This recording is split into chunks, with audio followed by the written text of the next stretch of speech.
जवानी थी आप न तीनों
लेकिन कलयुग की यादें ही बढ़ते गए बुढ़ापे में। और इतना ही नहीं, ऋषिराज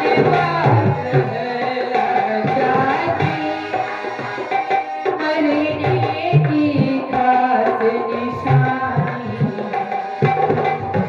ऋषिराज बात है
कहने लगे, ऋषिराज बात है लज्जा की, मरने की खास निशानी है, बेटों पर इधर बुढ़ापा है, माथा पर छाई जवानी।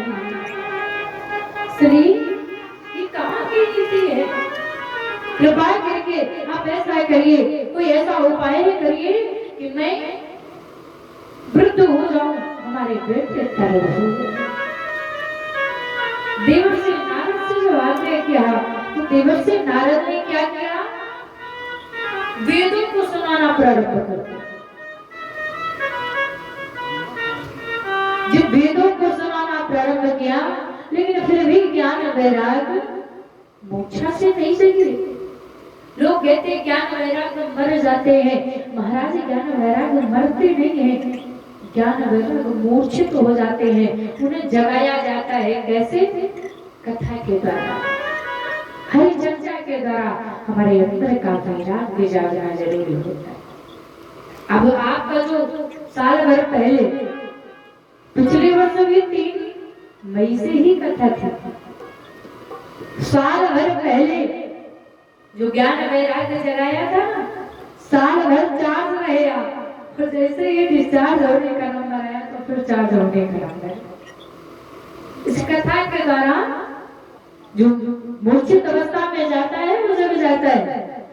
तो आज वेदों को सुनाना प्रारंभ किया देवर्षि नारद ने, फिर भी ज्ञान वैराग्य मूर्छावस्था से नहीं जागे।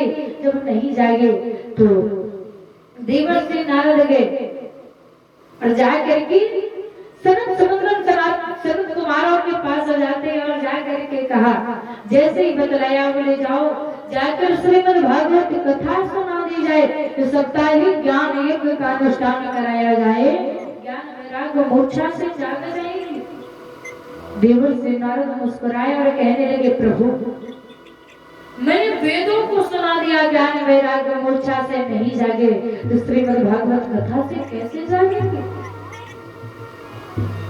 जब ये कहा मोटी भाषा में समझिए, कहने लगे बस यही तो बात है। थोड़ी देर के लिए मान लिया जाए कि इस पंडाल में हमारे आपके बीच एक सुंदर आम का वृक्ष खड़ा है, आम का वृक्ष खड़ा है, उस वृक्ष में बड़ा सुंदर परिपक्व फल लगा हुआ है और वो फल टूटकर गिरा। उस फल को मैंने चखा, बड़ा अच्छा स्वाद आया, बड़ा मीठा फल है।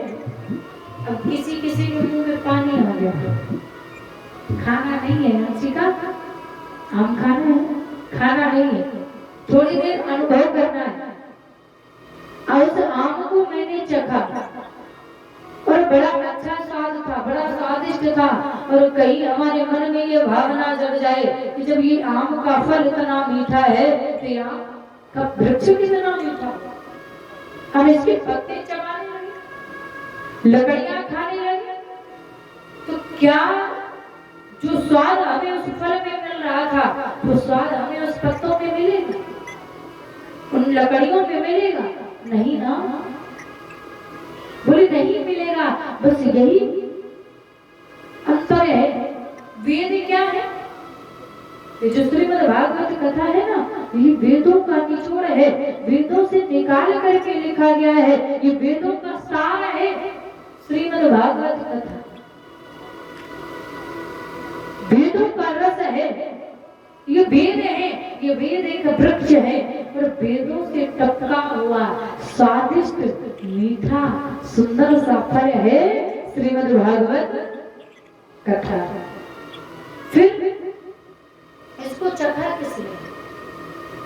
आप हमारे व्यवहारिक जीवन में कहते हैं ना कि जिस फल पर तोता चोंच मार देता है वो फल और मीठा हो जाता है। इसको चखा किसने? किसने गाया है? इस कथा को कौन सुना रहा है? श्री सुखदेव मुनि राजा परीक्षित को श्रवण कराते हैं। सुकुमार होता है तोता, और जैसे सुखदेव मुनि जैसे परमहंस ज्ञानी ने इस भागवत कथा में चोंच मारी है ना, तो और मीठा हो गया है। कथा तो मीठी है, कथा तो बड़ी सुंदर है, भक्त पावनी है, तारण करने वाली है, लेकिन जब से सुखदेव मुनि जैसे परमहंस ज्ञानी ने इस कथा को कहा है, इसको गाया है, तो और मीठा हो गया है। कहते हैं कि परमहंसों की कथा है, ये सबको नसीब नहीं होती है। कि वेदों का निचोड़ है, वेदों का सार है, वेदों से टकरा हुआ फल है श्रीमद् भागवत कथा जी आपको सुनाया जा रहा है। बोले वाक्य बिहारी लाल की जय हो, भक्तवत्सल भगवान की जय हो। जयकारा की आवाज नहीं है। आप लोग भूखे हैं, भूख लगी तो इसलिए जयकारा की आवाज लगाते रहे। ऐसे बुलाएंगे पड़ोसी भी नहीं आएगा, भगवान की बात छोड़। अरे कम से कम इतना वैसे भी